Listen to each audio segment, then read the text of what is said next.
जो जिंदा है वो एक दिन खत्म होगा, लेकिन जो मरकर भी जिंदा रहे वही सबसे खतरनाक होता है।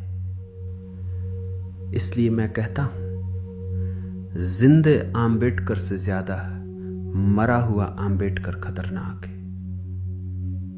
जिंदा आम्बेडकर एक इंसान था, एक आवाज था, एक सोच था, जिससे लोग बहस कर सकते थे, जिसका विरोध कर सकते थे, जिसे अनदेखा कर सकते थे। लेकिन मरा हुआ आम्बेडकर अब सिर्फ एक इंसान नहीं है, वो भारत के संविधान में बस चुका है। अब आम्बेडकर एक व्यक्ति नहीं रहा, वो एक व्यवस्था बन चुका है, और यही उसे सबसे शक्तिशाली बनाता है। यानी आज आम्बेडकर किसी एक वर्ग, किसी एक जाति या किसी एक समुदाय में सीमित नहीं है। वो हर उस इंसान में है जो अपने अधिकार की बात करता है, जो बराबरी की बात करता है, जो अन्याय के खिलाफ खड़ा होता है।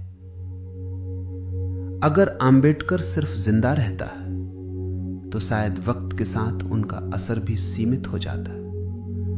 लेकिन आम्बेडकर आज सिर्फ एक व्यक्ति नहीं, एक विचार बन गया है।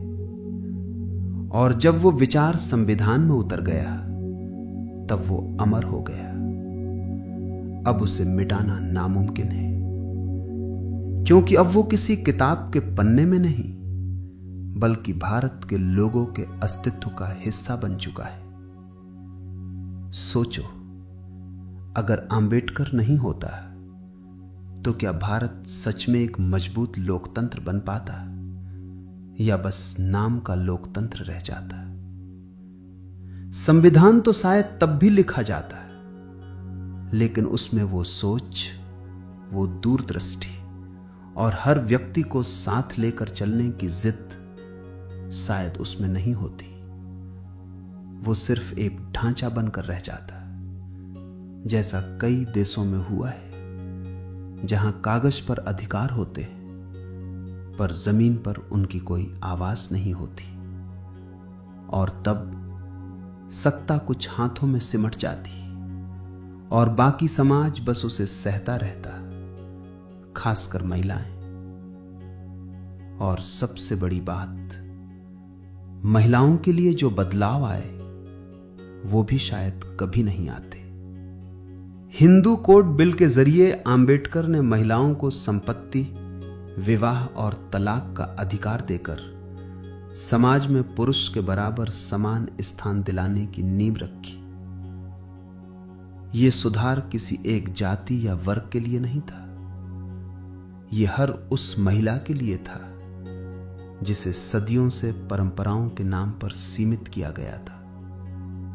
ब्राह्मण महिलाएं भी इससे अछूती नहीं थीं, वो भी उन्हीं बंधनों में बंधी थीं जहां परंपरा के नाम पर उनकी स्वतंत्रता को दबा दिया जाता था। आम्बेडकर ने सिर्फ संविधान नहीं दिया, बल्कि समाज को यह भी सिखाया कि औरत की गरिमा के साथ कोई समझौता नहीं हो सकता। आम्बेडकर ने यह साबित किया कि अधिकार किसी एक वर्ग की संपत्ति नहीं होते, वो हर इंसान का हक होते। इसलिए मैं कहता हूं कि मरा हुआ आम्बेडकर ज्यादा खतरनाक है। तो इसका मतलब यह नहीं कि तुम्हें आम्बेडकर से डरने चाहिए। इसका मतलब यह है कि अब उसे रोका नहीं जा सकता। अब आम्बेडकर हर उस कानून में है जो आपको सुरक्षा देता है, हर उस अधिकार में है जो आपको आवाज देता है, और हर उस इंसान में है जो अन्याय के खिलाफ खड़ा होता है। क्योंकि अब आम्बेडकर एक नाम नहीं, एक ताकत है जो हर भारतीय के अंदर जिंदा है। आम्बेडकर अब कोई बीता हुआ इतिहास नहीं, आम्बेडकर एक अंतहीन संघर्ष और एक कभी न बुझने वाली मशाल बन चुका है। उनकी असली ताकत यही है कि वो आज हर उस भारतीय के स्वाभिमान में धड़क रहा है जिसने झुकना छोड़ दिया है और जो सिर उठाकर जीना जानता है।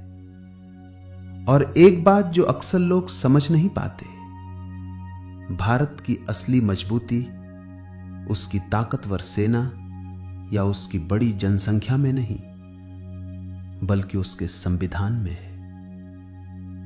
मैंने कई देशों के संविधान पढ़े, लेकिन भारत के संविधान जैसी व्यापक सोच, गहराई और हर वर्ग को साथ लेकर चलने की भावना शायद ही किसी और देश के संविधान में देखने को मिलती है। यह सिर्फ कानूनों का संग्रह नहीं है, यह एक ऐसी जीवित व्यवस्था है जो हर व्यक्ति को बराबरी, स्वतंत्रता और न्याय का भरोसा देती है। और यही वजह है कि भारत आज भी एक लोकतंत्र के रूप में खड़ा है, क्योंकि इसकी नींव सिर्फ सत्ता पर नहीं बल्कि संविधान पर टिकी हुई है। और उस संविधान की आत्मा में आंबेडकर आज भी जिंदा है।